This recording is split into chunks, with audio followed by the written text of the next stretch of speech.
The Aussie and Kiwi dollars are trading below key support levels this morning, near 9-month lows.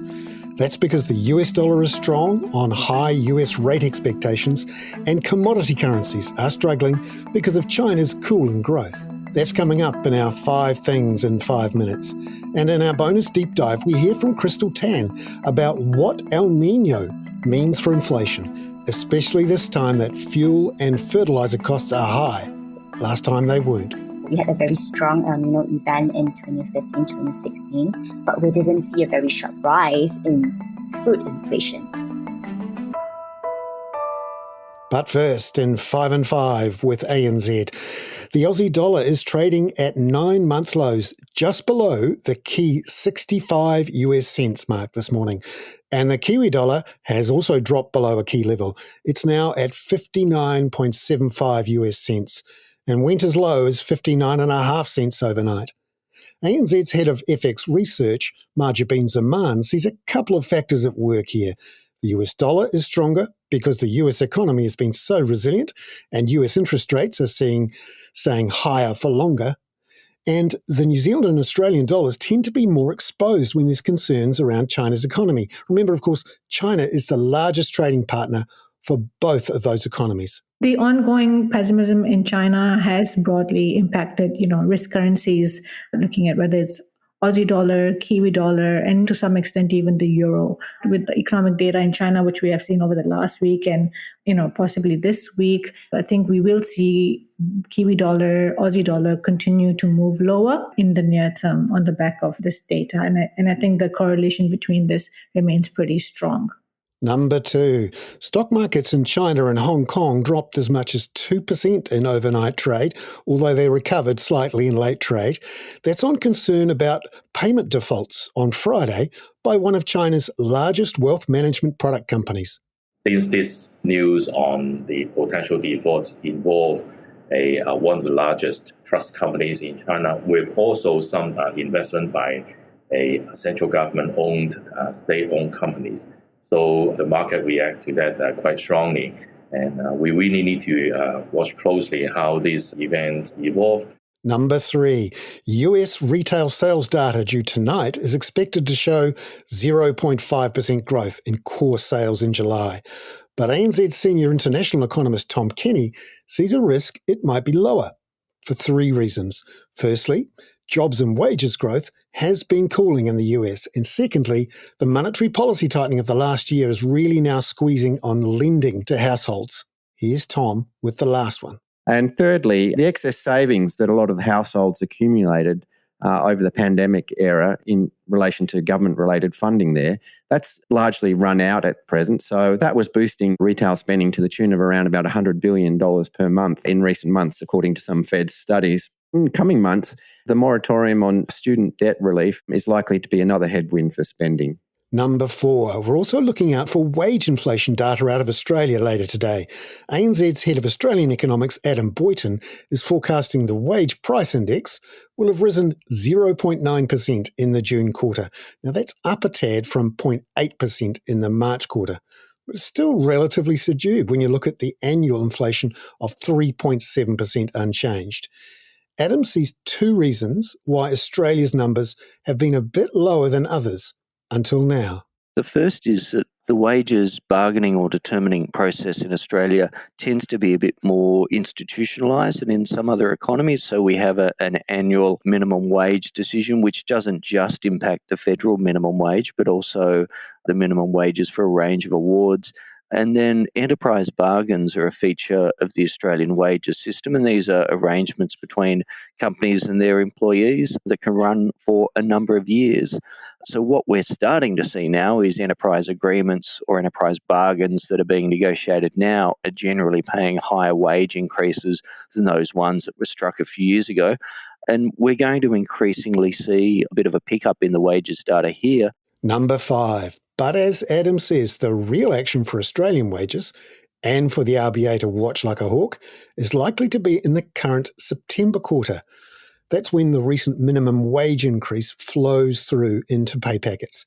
He sees wage inflation rising from 0.9% in the June quarter to 1.3% in the September quarter. That doesn't sound like a big deal, But as Adam explains, it really is. The largest ever quarterly increase we've seen in the wage price index since this thing came into existence in 1997 has only been 1.1. So we think you're going to get a record increase in the wage price index next quarter when we get that. Adam Boyton there. Now it's time for our bonus deep dive interview into a big topical theme, and there really isn't a much bigger story at the moment than the weather.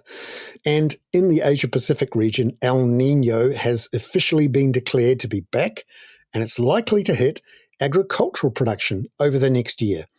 My colleague, Catherine Dyer, asked ANZ Asia economist Krystal Tan from Singapore about which countries were most vulnerable to El Nino.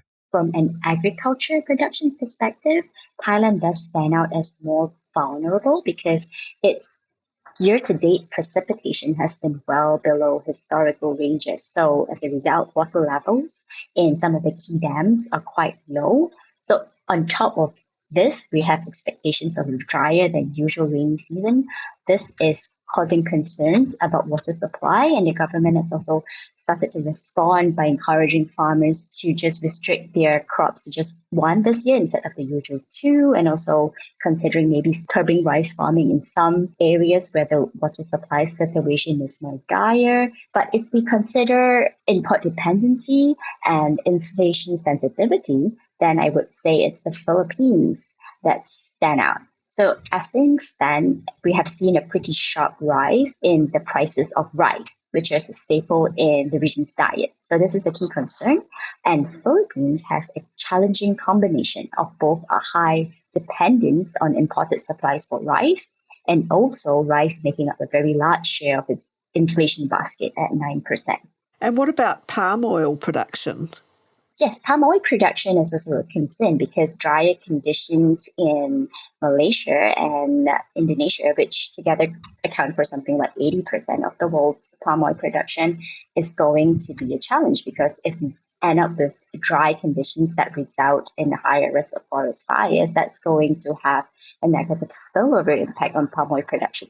But this typically shows up with a lag. So for example, the Malaysian Palm Oil Board is projecting a potential reduction in supplies, but the impact will only be clear in the 2024 year. Right. So what sort of policy mechanisms are available to governments to help manage the impacts of an El Nino?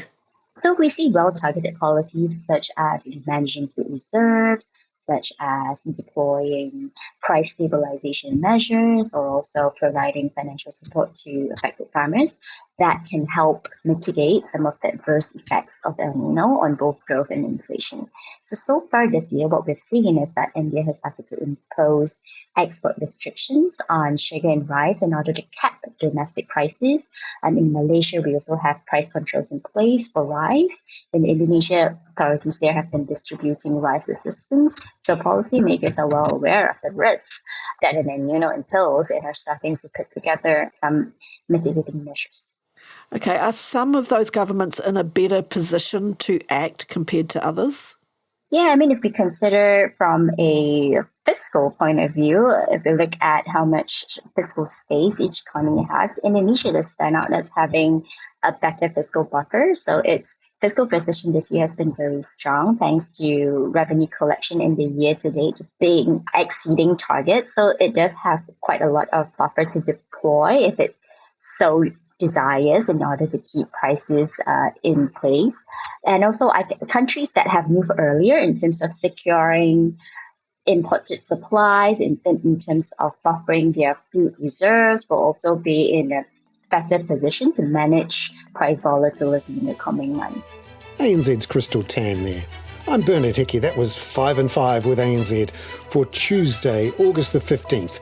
Catch you tomorrow with the latest on US retail sales and those Australian wages.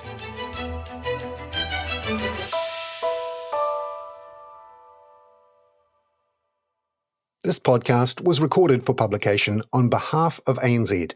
All associated disclosures and disclaimers can be viewed using the link in your media player or the ANZ website through which you access this podcast.